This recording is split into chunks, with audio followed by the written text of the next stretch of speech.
Yeah, I've been running and running to keep it 100, it's all that I wanted. But lately I don't get the stomach. The higher the summit, the harder the plummet. They know me all over this planet.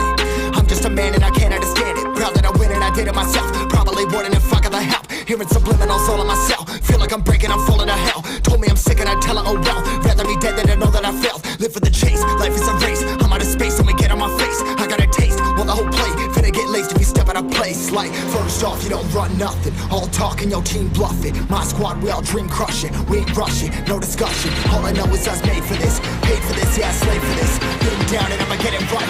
Get on sight like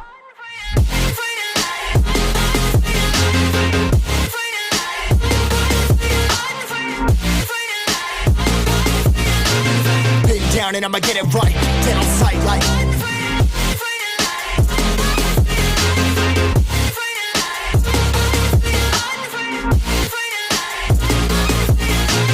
been down and I'ma get it right. Get on sight like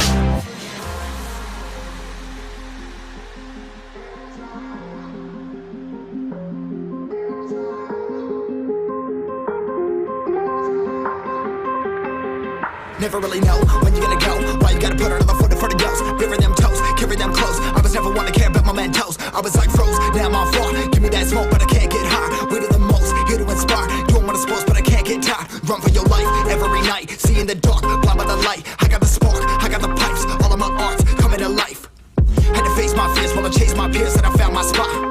About time that I found myself. I've been out here walking that walk. Like, first off, you don't run nothing. All talk and your team bluffing. My squad, we all dream crushing. We ain't rushing, no discussion. All I know is I was made for this. Paid for this, yeah, slave for this. Been down and I'ma get it right. Dead on sight like first off, you don't run nothing. All talk and your team bluffing. My squad, we all dream crushing. We ain't rushing, no discussion. All I know is I was made for this. Paid for this, yeah, slave for this. Been down and I'ma get it right. Dead on sight like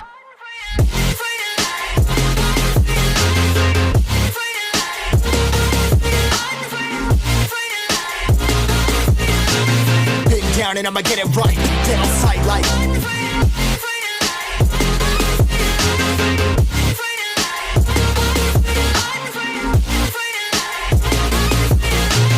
been down and I'ma get it right. Dead on sight like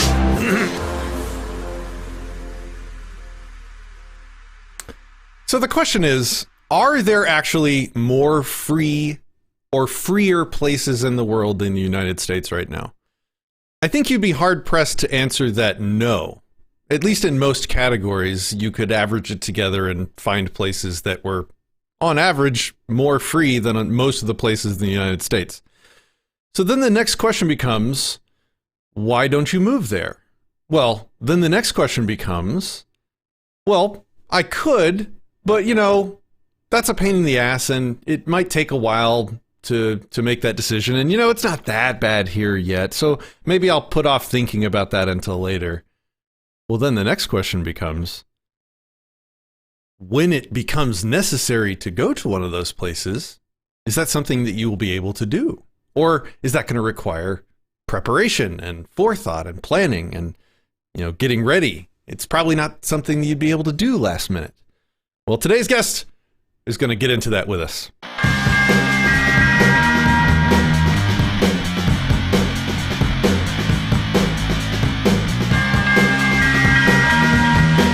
From Dallas, Texas, this is Anarchast. Greetings, expatriates. Well, that word has several definitions. Welcome back to Anarchast, your home for anarchy on the internet. I will be your host, Patrick. And first of all, before we go any further, there's a link in the description if you're watching this on YouTube that will let you watch this on Odysee, because all of our streams are now on Odysee, and you can leave Google behind in much the same way that we'll be discussing potentially leaving the United States of America behind. So get in that description if you're watching on YouTube. If you're watching on YouTube, stop it. Click on the link in the description. Towards the bottom, it'll take you over to the stream on Odysee. I'm also watching the comments there for questions throughout the show. With that said, today, let me introduce our guest, the chairman and CEO of ECI Development, Michael Cobb. After his success in the computer industry, he formed ECI Development, a residential resort development company that builds communities in Belize, Nicaragua, Costa Rica, and Panama. These neighborhoods include homes, condominiums, golf courses, hotels, and over 5 miles of spectacular beachfront and mountain properties. He's on the board of several multinational companies, charitable foundations. He holds a SIPS certification, which he'll have to tell us what that is. An international director for NAR, heads the international referral network for realtors. Michael and his wife Carol lived as expats, raising 2 daughters overseas from 2002 to 2016. Welcome to the show, sir. Good to have you. Oh, great to be with you. I've been looking forward to this. We did a little teaser when I was down in Mexico at Anarchist, but this is going to be a lot more fun because we're going to really get to explore a lot of things today. So thanks for having me. I think if any of you, those of you that have been to Anarchist probably already know Mike and what he's into. You've been to several now, right? How many Anarchist have you been to? I think this was my 4th. Yeah, this was 4. So more than me. I'm impressed. So yeah, a lot of you know Mike, and you've probably listened to his talks and know a lot about what he's going on too. For those that haven't met him, in this most recent Anarchist, I was lucky enough to speak with a lot of the speakers, but only in tiny, short 15-minute intervals where we barely had time to figure out what was going on. And he piqued my interest, and I put him immediately after that show on the short list to bring him on the show for a deep dive into exactly what he's up to and what he can offer people. I see you guys over on YouTube. Dingleberry Pie says, okay, piss off YouTube. Yeah, there's a link in the description. Click it. Go to Odysee. It's good. Yes, James. Yes, now it's up Odysee. Buy ScrewTube. Yes, you guys are getting it. Unfortunately, the comments from Odysee are not yet going to be visible on the screen. They haven't finished that integration yet, but I will be watching those comments. Oh, so, Mike. Is Mike okay, or do you prefer Michael? Yeah, no, Mike's good. This is and you have fun with this. I can see this is great. Yeah. Oh, I love this job. This is what I love, and it's not even a job. I have so much fun, and I really like interacting with the audience. That's one of my favorite parts. So the question I have to ask you first, because I believe this is your first time on Anarchast, is how did you become an anarchist? Yeah. Okay. Great question. Jeff Berwick, he's always busting me on this too, because he's like, hey, if you want to speak at Anarchist, you got to be an anarchist, and I keep saying, well, Jeff, I just don't like to hang labels on myself, and he goes, come on, Cobb, do you believe in peace, love, and freedom? I'm like, of course, I mean, yeah, absolutely. He goes, then you're an anarchist. So anyway, I guess that's the definition I would hang on myself, that I absolutely believe in peace, love, and freedom. And have always really been an advocate of freedom personally, but also socially and corporately as well. And in fact, just sort of a lead in, it's one of the reasons I love doing business in Central and South America is that it is a much freer environment, a lot less regulation, a lot less obtrusiveness on the part of governments as to what we're doing. So yeah, I guess I'm an anarchist. I don't like to hang a label, but peace, love, and freedom. All in, man. Yep. So how did you come to that position? How did you get there? Like, where did you start? Did you start at that position when you were a kid, or, was there a transition? How did you get there? I guess I've probably always been a rebel. I don't know. I'm kind of pushing back against boundaries here, there, and everywhere. But the imaginative soul, the adventurous soul. I grew up on the edge of a small town in Northwest Pennsylvania, way out in the country, and I had a woods that went on forever, and just I never got to the end of it, kind of thing, right? It just went on and on and on, and so as a kid, I spent a ton of time in the woods. I grew up hunting, fishing, trapping, just snowmobiling, skiing. I mean, all those kinds of kind of country, northern country sports, cold weather sports. And a lot of it is just about being this, this individualist and a conservationist. I am a conservationist, and I think sometimes the environmentalists have kind of usurped a lot of this, what I would call just good management of the wild. I know I'm really wandering here, but anyway, but I guess, I don't really like to call myself an environmentalist. The conservationists have kind of morphed into something a little bit different. But I'm an outdoorsman. I love the independence that our country was founded upon. I mean, the mountain men, the pioneers, the settlers, just like that whole heritage runs deep in my soul, I would say. And so, yeah, I guess probably from childhood, I've been a lot like this. I don't know that I've really wrapped the words around it quite the same as I have recently mostly at Jeff's request that I, figure out, what this means. But yeah, peace, love, and freedom. I love all three, and I think they certainly define pretty well who I am as an individual. Yeah. Hey, Mark. Good to see you in the comments. I'm glad you're watching from Dallas. That's where we are broadcasting from. There's a link in the description to Odysee. I'm going to keep saying that until you guys. I got to train you guys. Get off Google. Odysee has given us early access to their live streaming. Go use that. Okay. I'm sorry. I'm going to try and stop now. All right. So I was told I try and research all of my guests before they come on the show just to make the interview higher quality for everybody, that your father was a good friend of the Karl Hess. Can you tell us about that? Yeah, sure. I don't know how my dad and Karl got to be friends. I don't know the history of that. Now that it's come up, I probably asked my dad later if I talked to him today or tomorrow. But yeah, as a kid, Karl Hess had an underground home west of Washington, D.C., near a little town called Shepherdstown. It's in the Shenandoah Valley in the eastern panhandle of West Virginia, about 80 miles, 90 miles west of D.C.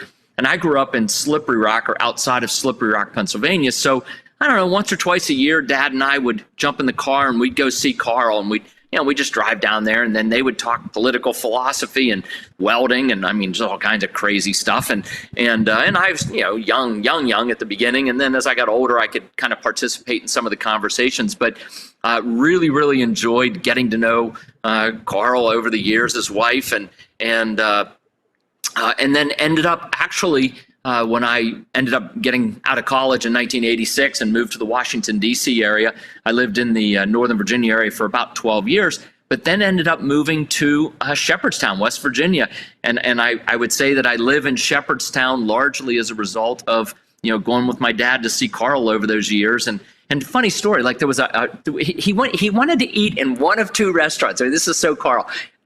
So there was an old bank building in Shepherdstown called the Yellow Brick Bank. Fine dining, phenomenal food. So we would go there and we would have lunch sometimes. But on other occasions, he'd say, "Hey, Larry," my dad's Larry. He'd go, "Hey, Larry, why don't we go over to Arthur Treacher's?" And we'd go eat at Arthur Treacher's, right? Just whatever. But just crazy, just the memories of of those trips to see Karl. Yeah. What's crazy to me right now is that your internet connection is so solid and your video is so clear, but you are coming to us from where? I am coming to you from the Pacific coast of Nicaragua, about 45 minutes west of Managua. Phenomenal internet. This is the community we built here at Grand Pacifica. And I guess I mentioned Jeff. Jeff has done some promotions of our tiny home community, the Ava community here. And this is it. This is real. This is what we have. If you're one of the folks that's inquired about the Ava homes or even has taken ownership, the first 20 are under construction right now. The next, I think, 26 or 7 are reserved, and we'll start those shortly. But great internet, obviously. I'm glad. I'm glad you pointed that out. And when I lived in Shepherdstown, West Virginia for a couple years, from 2000 to 2002, and my internet was okay. I moved to Managua, Nicaragua, because this wasn't here. It was just an old cattle pasture when we came down here to start the community. My internet was faster in Managua, Nicaragua than it was in Shepherdstown, West Virginia, which, the joke is, of course it was. But anyway, not of course. Like I have guests all the time with far worse internet connections than what you have right there. So that's pretty cool. So your bio said that you had success in the computer industry, and me having a history as a chief technology officer in the startups. In technology startups makes me really curious as to, can you tell us about your background in IT? Yeah, it was, I went to college, majored in political science from 1982 to 1986. And when I graduated with a degree in political science in Northwest Pennsylvania, I knew I didn't want to be a lawyer. I really didn't want to be in politics per se. So I had a fraternity brother who was a manager of a Radio Shack in Northern Virginia at Fair Oaks Mall. he said, yeah, come on down, sleep on my couch for a couple weeks, whatever, get yourself planted. So I did. Ended up working at Radio Shack, and from there, very quickly got recruited into a small startup manufacturing PCs, really assembling, not really manufacturing, but assembling PCs. This is back in the days of XTs and 286s and 20 meg hard drives, and oh my gosh, here's a 40 meg hard drive, right? Anyway, so I was in at the very beginning, and just, truthfully, just lucky. I was a political science major. Well, I didn't know anything. I could have ended up at Honeywell or DEC or something too, right? Whatever. I was in sales. And so I just got lucky, ended up on the PC side of things. And really, we watched this incredibly revolutionary time happen in the computer industry, right? I mean, the mainframes, you had the giant computers down in the basements and a bunch of really smart people running them. And then you had these upstart PCs on the desks, and I don't think people really got it. Most people didn't. Some people did, but now looking back, obviously we can really see that it was revolutionary, and millionaires and billionaires were made on the PC side of things, and most of these old mainframe companies are just simply out of business. And having gone through this revolutionary time in the computer industry, what I took away from it was waves of change are waves of opportunity. And so when I got out of the computer business, and we'll come to this later, but when I got out of the computer business and got into the real estate industry overseas, what I realized very quickly was we were in a very similar revolutionary time in the real estate development industry. And again, these waves of change are waves of opportunity. And that's really what we've been able to take advantage of in the real estate industry. But my background was IT. I didn't know anything about computers. I actually went to Computer Learning Center for a year, did their crash course 4 nights a week, 4 hours a night, their electrical engineering course, because I just didn't. I was a political science major. I didn't know anything about electronics and how they worked. But what I would do is I would read Electrical Engineering Times, EE Times. I would read Washington Technology, Computer Reseller News, and I didn't quite understand the electronics of it. But what I wanted to be able to do was, and it's kind of what I still do, is predict the future. It sounds kind of glamorous. I don't mean it that way, but if you read the trade publications about what's coming down the pike, and you kind of listen to what's happening in the industry, you go to the conferences, Comdex, and other things like that, right? All of a sudden, you can kind of get ideas of what's happening, what the evolution is, and so we would help our clients win contracts, mostly with the federal government, where we would actually bid products that didn't even exist yet, and we, knowing that they were coming. But again, I had to go learn how to understand what I was doing. So it was really fascinating. I enjoyed my time in the computer industry, but by '98. The industry was changing. It was moving into telephony, now called internet, but back then telephony. And for me, it was this situation where I knew I could become a master at telephony, right? I could spend 10,000 hours becoming a master in this new technology, internet thing, or I could take the same 10,000 hours and become a master of something new. And to me, more interesting, which was real estate development in Central America, in the developing world, and I chose to take it in that direction and become a master in what I do today. But 96 to 98 was this sort of defining couple years of when I made the decision to shift focus from IT into real estate.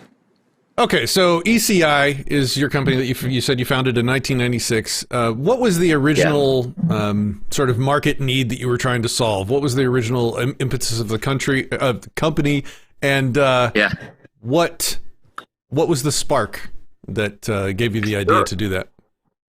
Yeah, so in 1994, I went to Belize with one of my college fraternity brothers, and he is a lawyer, and at the time he was doing a lot of trusts. Asset protection trusts for physicians, right? They were wanting to wrap their assets and keep from being sued or whatever. So he was going to Belize pretty frequently, setting up trusts for doctors. And one time he had an extra ticket the doctor canceled. He called me up on like a Tuesday, and he goes, "Hey, Cobbster, what are you doing this weekend?" I'm like, "I don't know, why?" He goes, "You want to go to Belize with me?" And I'm like, "Absolutely." But then I'm going, like, Belize, where's Belize? and this is pre-Google, so I don't, now I have to fess up after, I'm like, yeah, I want to go, but then I'm like, all right, where's Belize? So anyway, whatever, this was a Tuesday. Thursday, I'm off to Belize. By the way, it was British Honduras when I was in high school. Not that I would have known where that was either. But anyway, yeah, so Belize was British Honduras till 1981. Anyway, so we went to Belize. He worked. We had fun. We went out to the island, Ambergris Caye, one day, and I said, man, next time you come back, let me know. I'll come with you, right? Go again. And so whatever, a few months later, he's coming back, and we spent some time on Ambergris Caye, fishing, snorkeling, whatever, and we ended up making an offer on a couple condos. We're like, wow, this place is so cool. And I like the analogy of a time machine, because back in when this was 94 into the like high season of 95, right? I mean, looking around Ambergris Caye, there was not a paved street on the island. It was all sand streets. The tallest building was 2 stories. And I just said to myself, this must have been what Key West was like, 25 years ago or 30 years ago. Pick the number, right? And I said, wow, I'm gonna, we talked about it, and Joel and I, so we ended up, starting a little company, ECI Development, and we bought a couple condos. And and the idea was like, how can you go wrong buying oceanfront condos for $100,000, right? It's just like, you just can't go wrong with that. And even if you do, I mean, you hate to lose $100,000, but like, these are condominiums right on the ocean, right? So we ended up buying them. And here's the answer to your question, Patrick. This is incredible. So the developer had built 11 buildings in a horseshoe shape, open to the ocean with a pool in the middle. And so, 11 buildings, 44 condos. And then the next horseshoe is where we bought. And there was a building right on the ocean. Then there was our building. And then there were 3 buildings in various stages of construction. The third one was just like a hole in the ground foundation. But over the course of almost a whole year, nobody was ever working on it. Nobody was ever building. Nothing was happening.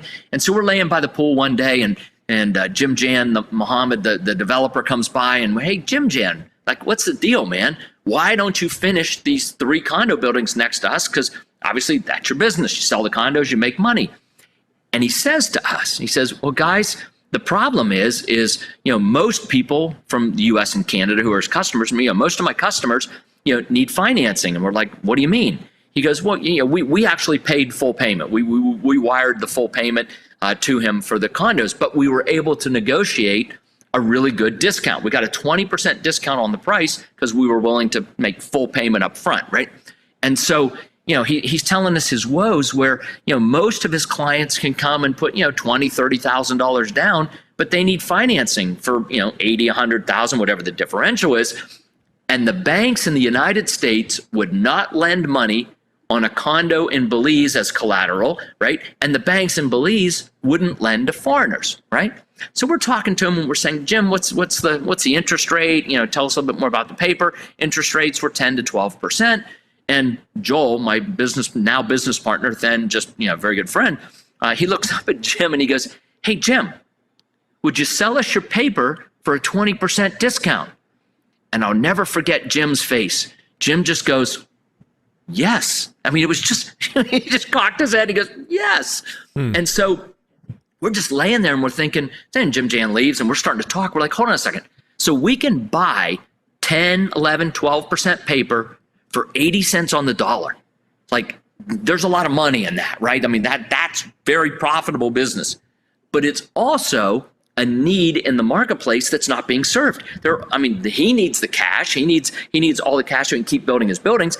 And the clients who are buying properties overseas, they need financing. So it was this incredible win-win scenario. It was a need in the marketplace that was not being served. We set up a little mortgage company, and that was actually the first business we had, was a little mortgage company, and that's how we got started. We started financing people that wanted to buy properties in Belize. Then we did some in Honduras. We did some later in Costa Rica, and now we work throughout the region. But the beauty of capitalism is talking to people, finding problems that they have that they don't know how to solve, and then connecting the dots and finding the solutions to improve everybody's lives.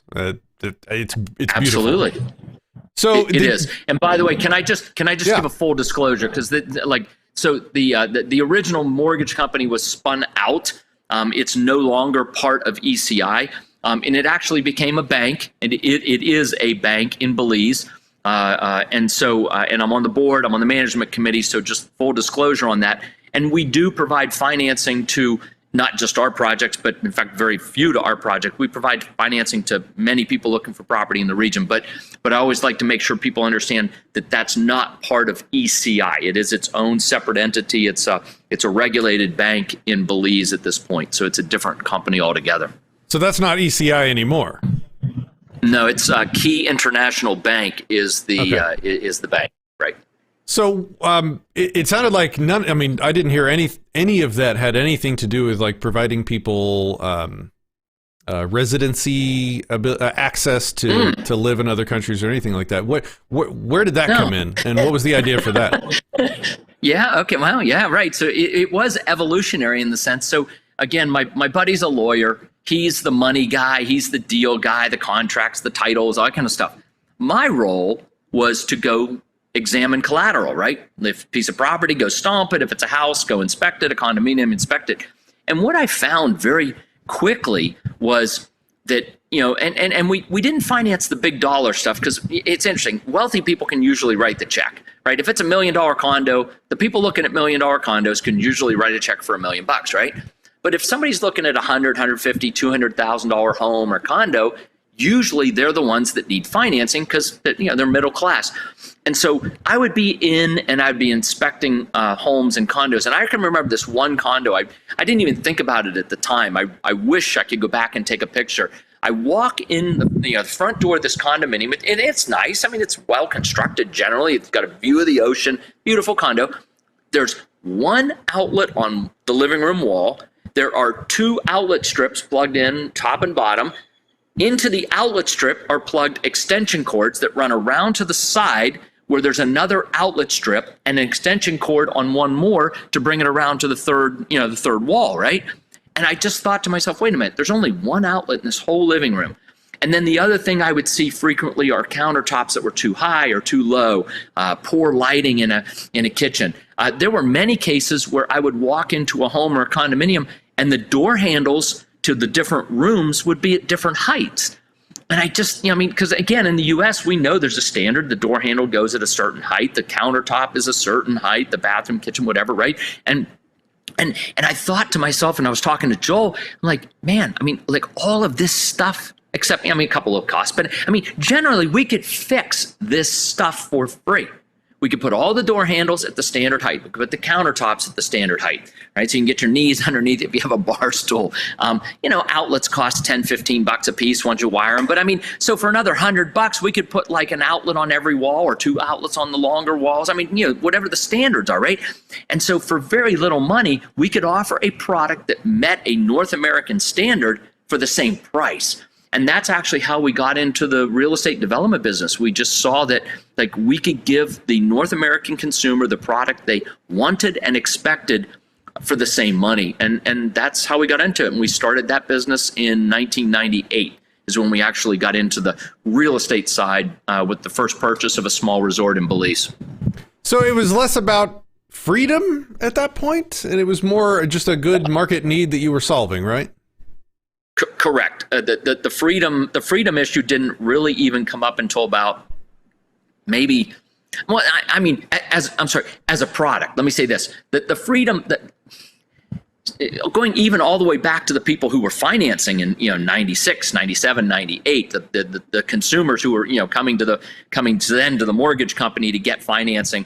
In talking with them, what we found, Patrick, was the common theme that runs through most people who are buying property overseas is an adventurous spirit, right? And a lot of times it is that rugged individualist. It's the freedom-oriented people in big numbers who are buying property.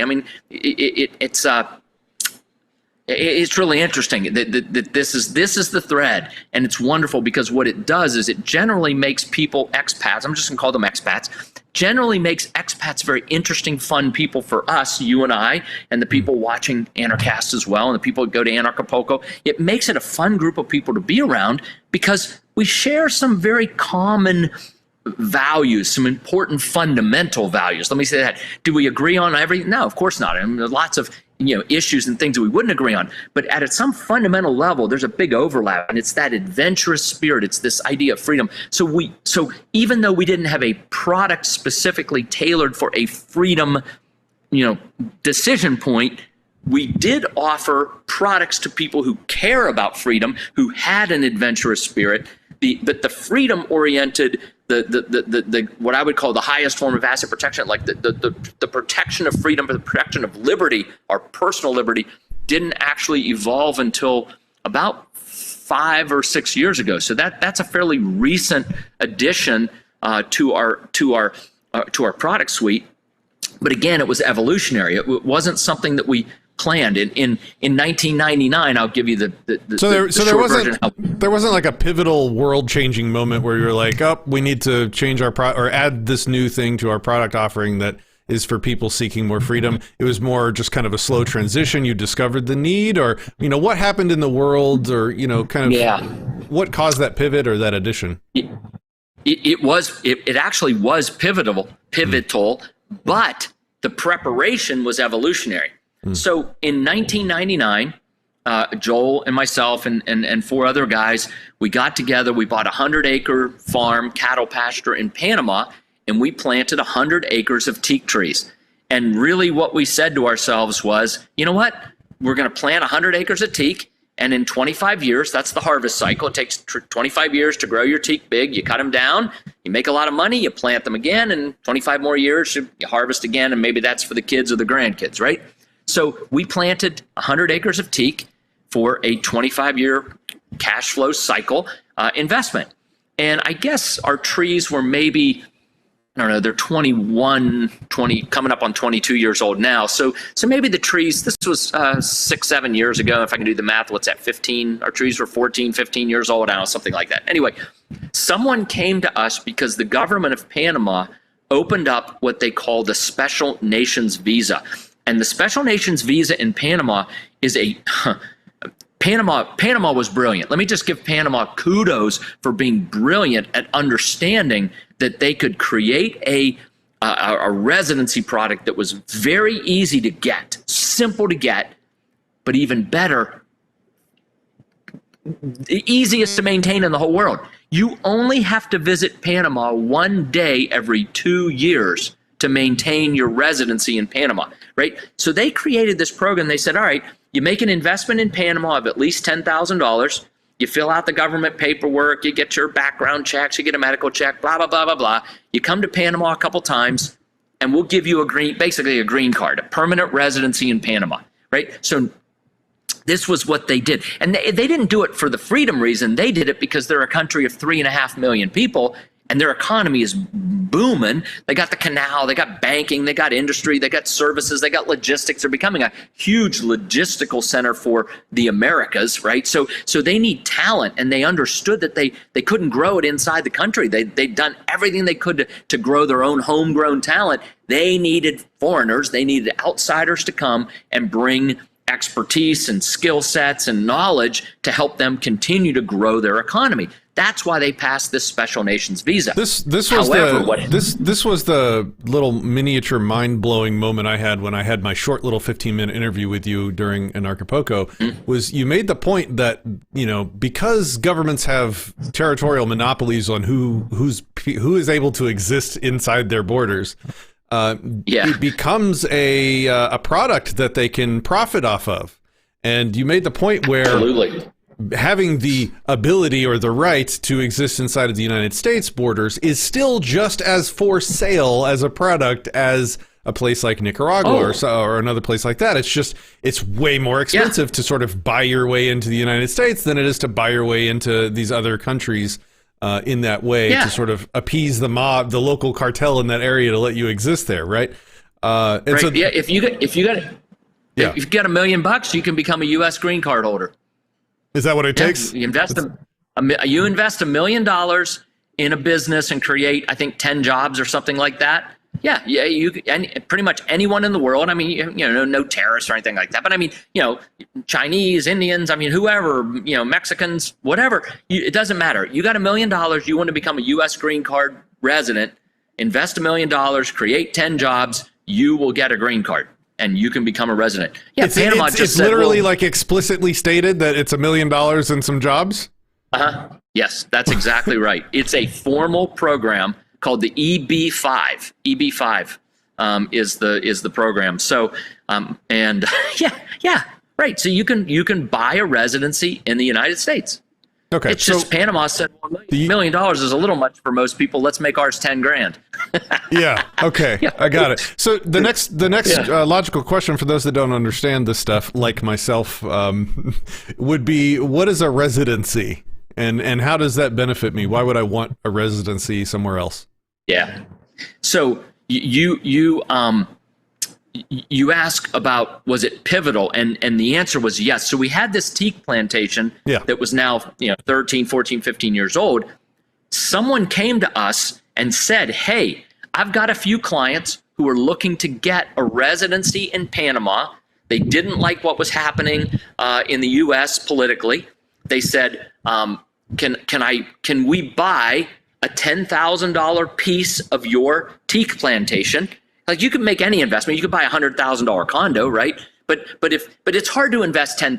$10,000 is a really small number when you're talking about a property investment. What do you buy for $10,000? I think you buy a shack, but what's it ever going to be worth, right? So they came to us and said, look, we've got a few people, and they said a few, who want to get out of the U.S. They want a residency overseas. Will you be willing to take your teak plantation and make little small pieces, $10,000 size pieces, and make that their investment? Then they'll do the paperwork and blah, blah, blah, blah, blah, and then they'll get their residency card, right?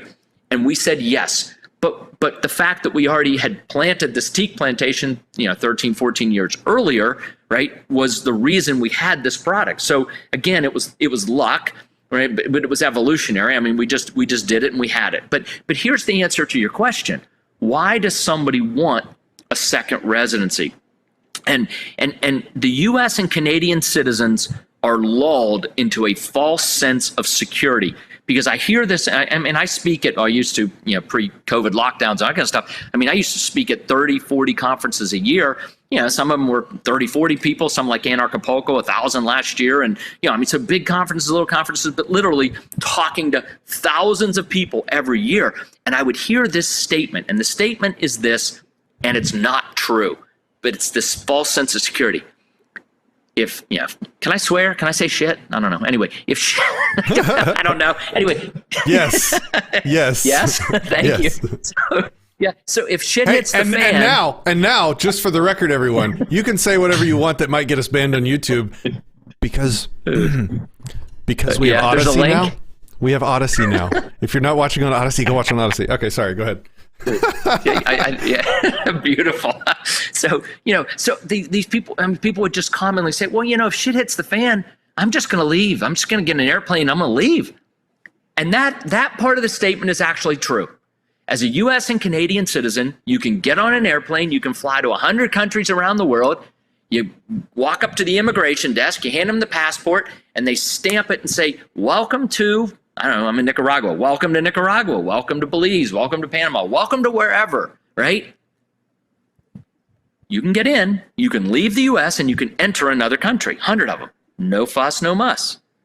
But in 30 days or 60 days or 90 days, whatever that tourist visa, which is what you just entered on, expires, you are now an illegal alien in a foreign country.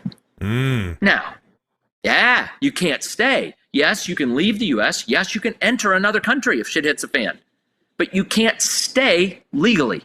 Now, I know there's all kinds of informal things. Well, I'll just go get my passport re-stamped. And people do that all the time. I'm going to do a border run. The border run's another thing people say all the time. They live in Costa Rica, and after 90 days, their tourist visa's up. So they come to Nicaragua for the weekend and they go back. Or they go down to Panama, or vice versa, right? It's a border run. You leave the country for a few days, you come back in, you get another 90 days. Pretty common thing in the expat world, right? The border run. But that's informal. That is only by permission of the immigration authorities. You are relying upon their beneficence. I'm not sure if that's the right word, but anyway, but you're relying on their kindness to say, okay, no problem, you're coming back as a tourist. Wink, wink, nod, nod. We know you live there because you've done this 17 times now, right? In the last 4 years. We know your first name. We know who you are, right? So the point is that if right now it's not a big deal. But what happens if things really start to go off a cliff? I mean, I'm seeing this stuff about Toronto and Canada locking down and, all kinds of like serious stuff going on right now. If there's a massive flood of U.S. and Canadians leaving the U.S., some of these countries are going to go, whoa, time out, baby. Time out. And now, what do? You can either stay in this country illegally as an illegal alien in a foreign country, which I don't know. I don't think these other countries treat their illegal aliens quite as nicely as we treat them in the U.S., okay? All right? I don't want to be an illegal alien in a developing country. Let me assure you of that. And, or you got to get on an airplane and go back. Well, the whole point you left was you didn't want to go back, right? So this residency, this is the key. This is it. The residency card, the green card in the United States, right? Whatever color it is, right? Your permanent residency in Panama or Nicaragua or Belize or wherever gives you the right to enter their country and in pretty much all cases, live there the rest of your life if you want to, or 3 years or 5 years. Right. So now, which is why we call this second residency, right? You're not a citizen. You still have your U.S. passport, your Canadian passport. You're not a citizen, right? You're a resident, though. You're a legal, permanent resident. And the reason we call this asset protection of the highest order is because what you're protecting, I believe, is your most important asset, right? Yourself. And many times, my buddy Joel, he's a lawyer, and he does asset protection trusts for people. What do they put in their trusts? Oh, they put their real estate, they put their money, they put their stocks, they put their bonds. They're putting the stuffy stuff out there, right? But truly, the most important asset we have is ourselves. And many times people forget to protect that. They'll protect all their stuff, but they won't protect the asset that allowed them to accumulate all this stuff, earn these things, and right? So that's it, man. It's the ability to not just leave and enter a foreign country, but way far more important, the ability to stay for as long as you need or want. That's it. And it was pivotal when somebody brought that up, and we ended up breaking up our plantation into some smaller pieces. We very quickly said, well, if they were asking about this, who else wants it? And we started to reach out, and I reached out to Jeff. Jeff and I would speak at a lot of the same conferences together, and over the last 10, 15 years, I would just see him out and about at different conferences, and we got along, we chatted, we had fun, we whatever, we partied and hung out. And so we just had a lot of fun together. And at some point, he said, Mike, I think we were probably talking about this second residency and the importance of it. And I think that's when he invited me to come to the Dollar Vigilante down in Acapulco and speak. I think it was 4 years ago was the first one. So and we gave a presentation about this product specifically as a asset protection tool as the second residency. So that's how I ended up kind of in the Anarchapulco Dollar Vigilante circle. But again, Jeff and I have been speaking together at conferences for years and just enjoyed one another's company because philosophically again, I didn't label myself an anarchist, but I think kind of at the heart, the peace, love, freedom thing, we enjoyed hanging out. So this is I see this as a form of prepping. I see this as I have my backup fuel, I have my backup food, I have my backup water. I have a place that I can go if I need to in a pinch. But all of these things require, and the recent rolling blackouts that we had in Texas was the teaching moment for a lot of people. When you need the resources, it's too late. It's already too late. Correct. And I see this as exactly that same thing. If it came to the point where I needed to get out of the U.S., it would be far too late to go and try and seek residency somewhere because, like you said, it's probably going to be a flood of other people, and these other countries are going to shut the borders. Just like the U.S. Freaks out and shuts its borders. What was it, like 10 years ago or something like that when there was that big drama over it. So when the supply and demand goes whack because of some natural catastrophe or some new tyranny from the country, that's the worst time to buy, for example. And if you're trying to buy residency somewhere, the worst time to buy is when the demand is off the charts and the supply is limited. And so just like I prep with my fuel and my other things, I'm taking steps now before I need it to get this stuff in line. And I see that. I see what you're providing here as one of those options. And I know that you not only provide, this teak one, but you have some other offerings. Can you tell us about those? Like what other ones do you have? Yeah, sure. Yeah. By the way, I think your analogy of prepping is spot on. It is prepping, right? It's exactly what it is. It's being prepared for an eventuality or a possibility that could happen or maybe is happening. Probably is happening. Anyway, so yes, and the other side of it is it's not only the side supply demand, it's also the time. It takes about 6 months to process a residency. So if you need it tomorrow, like you're not going to have it tomorrow. So you had to have bought it and you had to started working on it 6 months ago to have it tomorrow, kind of thing. So so there's also the time element, not just the supply demand element in there as well. But any investment generally. So I'm going to use Nicaragua as an example. I'm here, and this is where the tiny homes are that Jeff has been writing about. And the investment in a tiny home qualifies you for residency. And I would say that, I don't know, 2/3, I'm making up a number, maybe half, let me go half or more of the people who have decided to own one of the tiny homes here have moved ahead and started the process to get a second residency, because the legal paperwork, I say cheap, I think it's $3,000, right? So you buy a tiny home for $100,000, you spend another $3,000 and you get a permanent residency. In Nicaragua, you can do the teak as well. That was the other thing. We started doing teak plantations in Nicaragua because a lot of people wanted their second residency here versus Panama. The investment level in Nicaragua is $30,000, so you get $30,000 of teak, another $3,000 in legal fees, and you've got your permanent residency in Nicaragua. But any investment over that number, so the tiny homes or even a large home. I mean, we have a few folks that inquired because of the tiny homes who have actually purchased home sites because they want to build a 3-4 bedroom home for themselves, for their families. I mean, look, a tiny home's great if it's just you and your wife maybe or something. But if you've got a couple kids and you need some more bedrooms, it's not the right product. But Grand Pacifica, we've been building homes and condominiums and homes of all sizes. I mean, I just went to a housewarming party last night. A guy bought a beautiful home site right on the Pacific Ocean, about an acre, built I don't know how big his house is, 7,000 square foot, beautiful home right on the Pacific Ocean. I can tell you, that house in California would have been, probably, $8-10 million. I mean, it's that kind of home. It's spectacular. Right on an acre of property right on the Pacific. You're in Panama right now? That's where you're at right now? I'm in Nicaragua. You're in Nicaragua right now. Okay. And can you show us out the window? You showed me this early. See, show us out the window where you're sitting right now.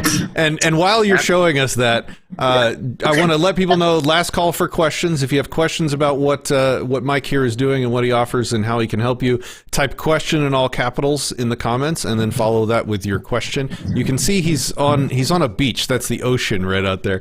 It's pretty awesome. Yeah, that's the Pacific Ocean. Yeah. Last call for questions in the comments. Thanks to all of you that switched over to Odysee, guys. This is how we cancel YouTube. I appreciate you guys going over there. I love it. Yeah. So you have those two. I heard I had two options right now, two offerings. Is there anything else that you offer? Anything else that you want to go over? Yeah, go ahead. Well, I do. I want to mention Belize, but then I want to talk about something that Jeff has gotten very, very excited about, and me too, by the way. So we've been working in Belize the longest. We have a couple, 3 communities there. We have a Marriott on the water, which is really a resort. It's really not a residency per se. I mean, you can get a residency in Belize, but we have a Best Western product, and we have tiny homes in Belize. So if somebody was saying, Belize is actually the easiest country in the region to kind of step into because English is the official language. It's common law, so contracts are in English and they're in a format that we're familiar with, coming out of the U.S. and Canada, all but Quebec, right, which is civil law. But so it's an easy first step into the region because of the language, because of the contract law. Just again, was British Honduras. It's part of the Commonwealth. I don't know. It's an easier step in than, say, a civil law country where Spanish and all the contracts are in Spanish. It's just different, right? But we've been working in Belize a long time, so Belize is definitely something. If people are wanting Caribbean, that would be the other thing. Both Panama and Nicaragua are on the Pacific Ocean. We have a new community that we just acquired the property for in January of this year in Panama in the Highlands. And I would just mention that a lot of times people think the tropics, they just imagine kind of what I don't know how good the picture was, but it's beach, right? It's you're at the beach somewhere in the tropics. But actually, there's another climate in the tropics that's extremely popular. It's called the highlands.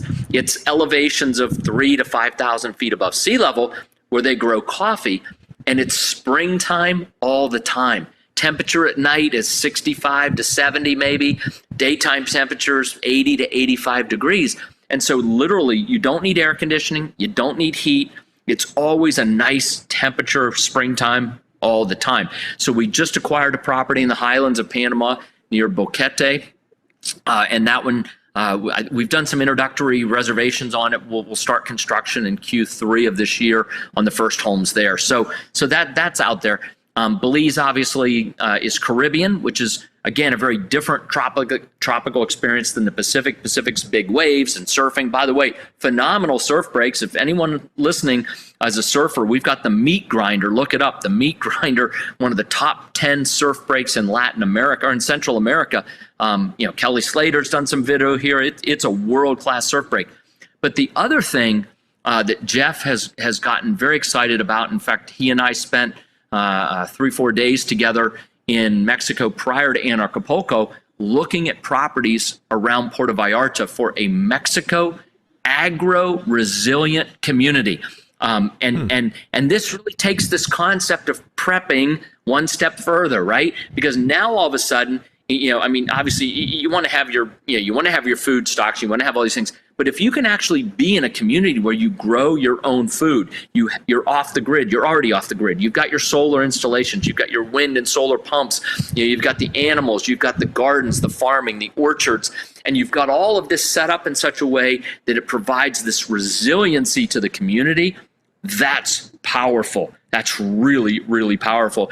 And so Jeff wanted to partner with ECI. Again, we've been doing this. This is our 25th year of business. We've been doing it a long time. We're pretty good at it. And so he wanted to be able to provide this type of resilient community to his, I'm going to call it his tribe, to his listeners, to his readers, to yours too, by the way. I mean, like anyone on here probably understands the importance of resiliency and planning. So this community in Mexico, he and I spent some time with a couple realtors there looking at some properties. We've since identified a couple more properties. I'm headed back down in May, early June to look at the last set. If everything checks out, I think we'll have some. Again, it's all about due diligence. So much of, it's so much of it's the boring stuff. It's the old Einstein, I think it was Einstein or Edison who said it's 1% inspiration and 99% perspiration, right? The 1%'s fun, right? The 99% not as much fun, but gosh, is it important for like really making it happen, right? So anyway, so if we can identify the property, we'll dig into the due diligence and maybe by Q3 of this year actually have an offer in and have some products that we could start talking about towards the end of this year, and then take reservations and maybe begin construction on the first homes about this time next year. So it's still out there in the future a little bit, but again, it's a very different type of community because it's really built around the whole concept is built around off the grid and resilient. What we're doing here in Grand Pacifica with the tiny homes here in Nicaragua is really a mini version of that. I say mini, I mean it's we've got 2,500 acres, so it's not that mini, but we've got other neighborhoods and other things going on. So if somebody wanted to be totally off the grid and have no connection and truly be outside the grid, then the Mexico community is probably something to look at. If you're looking for something maybe a little more hybrid, where you've got the amenities, you've got access via road to a major city, and just what I'm going to call some of the conveniences, but still having this resilient component with the agricultural, the orchards, the gardening, the farming. Grand Pacific is probably something to look at. It's available today, and you can start to enjoy it, use it, have it there as your plan B, right now. So anyway, okay. Let's use some of the few minutes that we have left with you to kind of go through some of the questions that we've taken, and then we'll let you tell people where to find you. And we're taking questions from Odysee first, because we're live streaming to Odysee now. So the first question is from the Real Bog Art. He says, "Where can I go for freedom if I'm not a citizen anywhere, and maybe I don't want to get a citizenship?" I don't think what Mike is talking about is a citizenship. It's residency, right? That's correct. That's correct. There's a big difference between citizenship and residency. Obviously, citizenship means you have the right to vote. You have all rights according one of a citizen of that country. However, that government defines it. You have a passport from that country. Residency is simply the permission to live in a country. And again, if it's a permanent residency, it's the right to reside there for as long as you would like. So there are two very different things. The only thing I would say is if you are truly a stateless person, if you're truly not a citizen of any country, you're gonna find it nearly impossible to become a resident of any country, because one of the prerequisites will be providing proof of your citizenship somewhere. So being truly stateless really probably would preclude you from getting a residency in another country. So I don't know that for a fact, but I'm guessing. Yeah, Decompiler. I'm watching Odysee comments before YouTube comments. So because you guys are better than the YouTube viewers. Just kidding. Oh man! All right, Outlaw Barber over on YouTube asks. He wants to know if you can grow cannabis there. Different countries have different rules about that. So depending upon the country, the answer could be yes, no. Some have various licensing rules in order to be able to grow it. If you have a specific country or you want some specific answers on that, we can certainly get those for you. I don't know them off the top of my head, but we have folks in the organization who can definitely answer that question. Is it okay if I give out your email address, Patrick? Yeah, I don't know. Sure. Yeah. So what we're using just so is, everybody's clear, he's given me like an affiliate link for the channel. So if you guys want more information from him, you can use our links, and then you help out the show too. So it's kind of cool. Yes, that is cool, actually. And so Anarchast at ECIdevelopment.com. Anarchast at ECIdevelopment.com. And then just, in your subject line, just if it's a simple question, write it right there. If it's a bunch of questions, just, tag them in the body of the email. And someone from the organization will get back to you with the answers. It may be me. If I know the answers, I'll do it. If I don't know the answers, somebody else will do the research and get back to you. We have another question from YouTube from Black Treasure Map, who asks, do you need a bank trust for the community in Mexico? How many kilometers from the coast is it? Boy, very astute question, insightful. And the answer, it's a great question. The answer is yes. That both of the properties that we've identified, two of the three. There's a third property that probably is in third place. But anyway, two of the properties, the first two, are within the coastal zone, and a fideicomiso, the bank trust, would be the ownership methodology for either of those two properties. Yeah, great question. Okay, we had another one on Odysee, basically wanted me to drop all the links. For some reason, Odysee doesn't let me put a description in yet on a live stream, so all the links are actually on the YouTube side. When this stream is over, I will make sure and move all the links and stuff over to the Odysee side. You're not asking people to come back to YouTube, are you?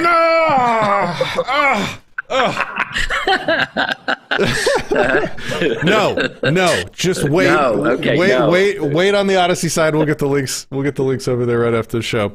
All right, sir. Well, it's been a real pleasure talking with you. I would like you to, have the floor, have the last word. Anything else that you'd like people to know that we maybe missed in our conversation, and tell people where they can find you? Yeah, really, the easiest thing to do is just send us an email, the anarchast at ecidevelopment.com. We have a lot of resources, by the way. We have a second residencies in the region. It's a white paper. It talks about the various second residencies. I think we actually even have one that talks about different citizenship programs as well. Again, very different from residencies. If you hear this, and they're really they're white papers, they're research documents, they're not sales documents. So if you'd like to get those, they're free downloads. We'd love to provide them to you. We absolutely believe that an educated consumer is the best consumer. We want you to have the information, ask great questions, and then the other thing I would say is, if you are looking for a property overseas, if anywhere outside the United States or Canada, in the developing world, it could be Asia, it could be Africa, it could be the Middle East, it doesn't matter. If you're looking for a property in the developing world, please request the Consumer Resource Guide. And you could just throw that in the subject line. They'll send it to you. The Consumer Resource Guide. It is an incredible document that we've put together over the last 25 years that helps us as North Americans do two things. Forget what we think we know, right? So we make assumptions. Like, assumptions are horrible, right? Assumptions, I love the little thing where it makes an ass out of you and me. If you spell assume, put the dashes in there, it's an ass out of you and me, right? So we need to forget what we think we know, and we also need to be humble to say that we don't know what we don't know, because the rules are so different overseas, and every country has different rules. But if we start to think a little differently, if we start to approach with a humble attitude of giving up our assumptions and listening more, paying more attention to things, we can really make better due diligence. And I mentioned this when I talked about our Mexico acquisition, that the 1% inspiration, you get excited. It's beautiful. Oh my gosh, look at the view of the beach, and it's a beautiful condo. And here's my $5,000 deposit. And it's margarita madness, right? We don't buy property like that in the U.S. and Canada. We shouldn't buy like that anywhere. The problem is the emotional elements of a property overseas sometimes blinds us to the 99%, which is the due diligence. It's kind of the yucky hard work kind of stuff that you don't necessarily want to do. But it's that part of it that's critically important to make sure you end up with a title to your property. The property is what you thought it was, and it has all of the things that you assumed come with it. And I'll just give you a great example. Two examples that are so fundamental. Many homes, and I looked at several this week. I was down in another part of Nicaragua looking at different properties. Many of the homes in condominiums are not, I say again, are not plumbed for hot water in the bathrooms. So guess what? You have a cold shower. You're always going to have a cold shower. Now you can modify and change it, right? But wouldn't it be better to buy a property that had hot water? But if you don't even know to check that, right? You don't know what you don't know, right? How would you know to check that? You don't. And the other thing is electrical panel boxes and the wiring for homes. Coming out of the U.S., we've got big standards. I mean, we have building inspectors and county inspectors and, city inspectors. We've got all these, electrical inspections. I mean, like, they're figuring out all this stuff, and they're making sure the power to your house is sized for your house and the kinds of appliances that you probably will have and run as an American, right? Well, overseas, they're going to put in the cheapest panel box they possibly can because they're making the lowest possible cost. So one of two things is going to happen. You're going to blow fuses all the time, or worse, you're going to really have some serious electrical issues, or you won't be able to run the kind of appliances that you want to have. So again, this Consumer Resource Guide has, it's 50, 60 pages. It's got a few little country handbooks in it, but it has the first 25 pages are these 15 questions that we need to ask when we buy property overseas. It's this due diligence and mind shaping, like, how do we think differently when we buy property in the developing world? That is an incredible resource. Again, we've been working on it for 25 years to put this together. It's pretty good. It's been through a lot of edits over 25 years. And that's also a free resource. So hit us with an email, request the Residency Guide, request the Consumer Resource Guide. Obviously, if you want information on any of our products, the homes, the condominiums, we'd love to send that to you as well. But But no matter what, the two white papers, the two research pieces are just absolutely great for folks to have if you're even thinking about doing anything overseas at all. So. Okay, so I have one question and one challenge for you. What order would you like these in? And then we'll wrap it up. Which one do you want first? I don't care. Well, let's go with the challenge. I like challenges. Yeah. Nice. All right. So somebody says that this is for the rich. So what would you say to somebody who says that the solutions that you're providing are for rich people? I guess that that may be true, and it depends on how you define rich. A residency in Panama, all in, is about $15,000. And I mean, if $15,000 makes you rich, then I would say, okay, I agree with that statement. And that's you got to fly down there a couple times, so it's not just 15. Let's call it 20 in, all in, right? Time you fly down there and back, get your hotels, blah blah blah, a couple times, right? So for $20,000, you can protect the most important asset you have, which is you. And I don't know that makes it necessarily for the rich, but it's not cheap. I mean, $20,000 is a lot of money. It's $20,000, right? But I think a lot of times if we prioritize things, are we upgrading to the newest iPhones, or are we buying a new car every so often, right? I mean, if we prioritize our liberty at the highest level, right, then maybe $20,000, is something that's affordable.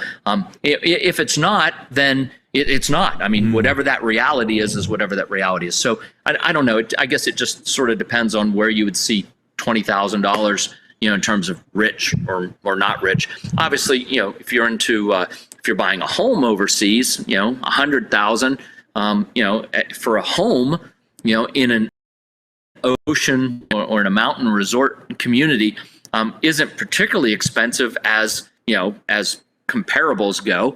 But it's $100,000. I mean, Well, I'm just thinking, I have 20 grand wrapped up in my preparations here in guns, ammo, food, generator, fuel. If you're taking your security seriously, as a lot of people are just now waking up to doing with the blackouts in Texas I was talking about, 20 grand is, that's probably where you're going to be. It doesn't have to be all up front. It can, I did mine over the course of 10 or 15 years. We better, get a little bit here and there, save up and get it done. And then when the rolling blackouts hit, your lights are on and you're looking out across your neighborhood and just kind of feeling like a king. So man, it was worth it just for that. But yeah, so then I guess we'll end with this final question for you. Let me find it again. Do you think there will be ways around vaccines for travel from Europe to Nicaragua? What a great question. We actually answer this question probably 2-3 times a week. I see the emails coming in. I see our property consultants going back and forth to answer that question. Right now, the answer is no. I don't know. I wish I could answer that question. I wish we as a company or hell, we as a society could answer that question. I don't know the answer.